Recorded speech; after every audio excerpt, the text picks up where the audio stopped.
Hello बच्चों, class 12 में इसके पहले हम लोगों ने विभिन्न माध्यमों के लेखन में पढ़े थे कि कितने प्रकार के माध्यम होते हैं, जैसे प्रिंट माध्यम, टेलीविज़न, रेडियो और इंटरनेट। ये चार मुख्य माध्यम होते हैं जिसकी सहायता से हम कोई भी कन्वर्सेशन कर सकते हैं, कोई भी अपना संदेश किसी तक पहुंचा सकते हैं।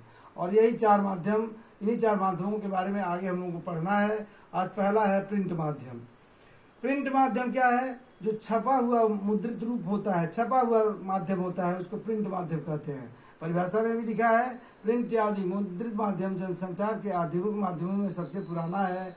असल में आधुनिक युग की शुरुआत की मुद्रण यानी छपाई के आविष्कार से हुई।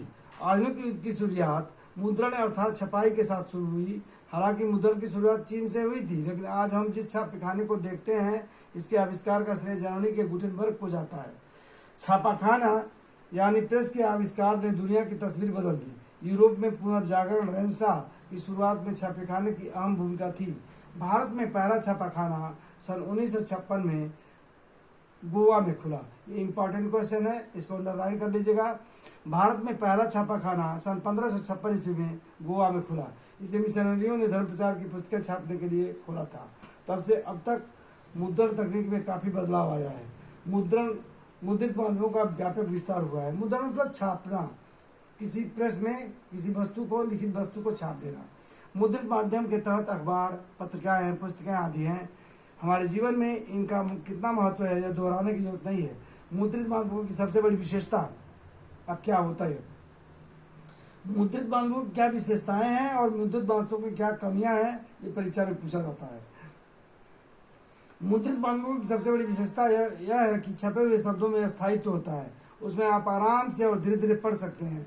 पढ़ते हुए उस पर सोच सकते हैं। अगर कोई बात समझ में नहीं आई तो उसे दोबारा जितना चाहें उतनी बार पढ़ सकते हैं।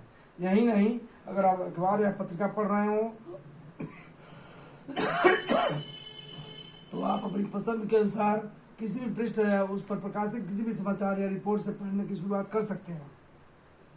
मतलब इसमें पाठक की, पढ़ने वाले की स्वतंत्रता होती है कि वह उसको कितनी बार पढ़ ले, चाहे तो उसको दोबारा पढ़ के और समझ ले।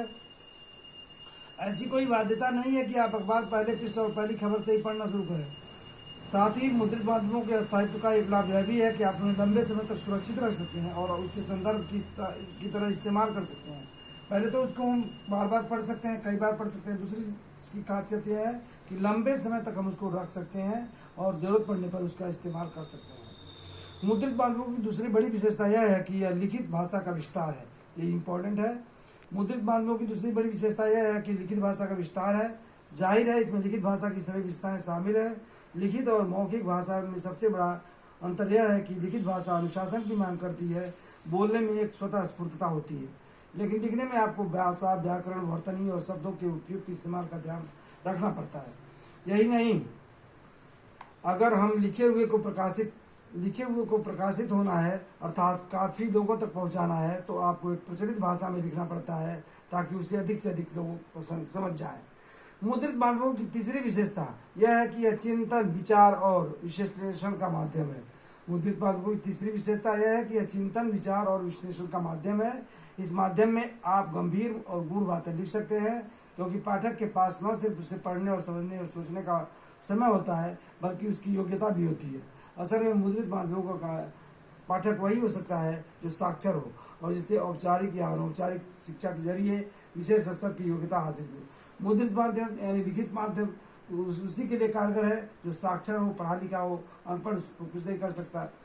लेकिन रेडियो, मुद्रित माध्यमों की सबसे बड़ी कमजोरी या सीमा भी यही है। मुद्रित माध्यमों की सबसे बड़ी कमजोरी या सीमा भी यही है कि निरीक्षकों के लिए मुद्रित माध्यम किसी के काम का नहीं है। साथ ही मुद्रित माध्यमों में लेखन के लिए करने वालों को अपने पाठक के अलावा अन्य पाठकों की रुचियों और जरूरतों का भी पूरा ध्यान देना पड़ता है। मुद्रित माध्यमों की एक और सीमा है कि रेडियो, टेलीविजन या इंटरनेट की तरह तुरंत घटी घटनाओं को संचालित नहीं कर सकता। मुद्रित माध्यम तुरंत घटी घटनाओं को संचालित नहीं कर सकता। ये निश्चित अवधि पर प्रकाशित होते हैं, जैसे एक बार 24 घंटे में एक बार, या साप्ताहिक पत्रिका सप्ताह में एक बार प्रकाशित होती है।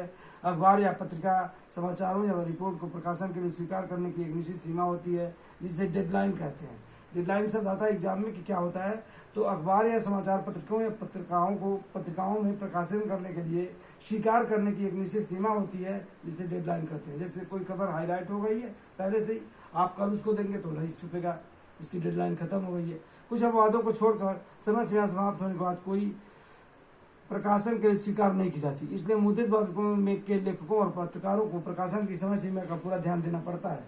इसी तरह मुद्रित माध्यमों में लेखक को एक जगह का भी ध्यान रखना पड़ता है, स्पेस। मुद्रित माध्यमों में लेखक को जगह स्पेस का भी पूरा ध्यान रखना पड़ता है। जैसे कि किसी अखबार या पत्रिका के संपादक ने अगर आपको 250 शब्दों में रिपोर्ट या फीचर लिखने को कहा है तो आपको उस सीमा का ध्यान रखना पड़ेगा। इसकी वजह यह है कि अखबार या पत्रिका में असीमित जगह नहीं होती, साथ ही उन्हें विभिन्न विषयों और मुद्दों पर सामग्री प्रकाशित करनी होती है। महत्व और आवश्यकता की उपलब्धता के अनुसार वे निश्चित करते हैं कि उसे कितनी जगह मिलेगी।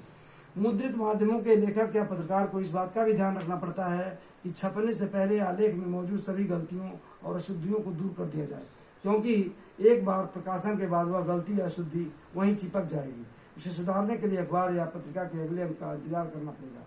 यही कारण है कि अखबार या पत्रिका में यथासंभव कोशिश की जाती है कि कोई गलती या अशुद्धि न छप पाए। इसके लिए अखबार पत्रिकाओं में संपादक के साथ एक पूरी संपादकीय टीम होती है, जिसकी मुख्य जिम्मेदारी प्रकाशन के लिए जा रही सामग्री से गलतियों और अशुद्धियों को हटाकर उसे प्रकाशन के योग्य बनाना होता है। कोई भी मुद्रित माध्यम में कोई भी चीज़ जब छप कर निकलती है तो उसके पहले उसकी पूरी छानबीन होती है, और अखबारों पत्रिकाओं में संपादक के साथ एक संपादकीय टीम होती है जो प्रकाशन के लिए पूरी तरह से जिम्मेदार होती है और गलतियों को, अशुद्धियों को दूर करने का पूरा प्रयास करती है। धन्यवाद। अगले दिन हम दूसरा टॉपिक रेडियो पढ़ेंगे।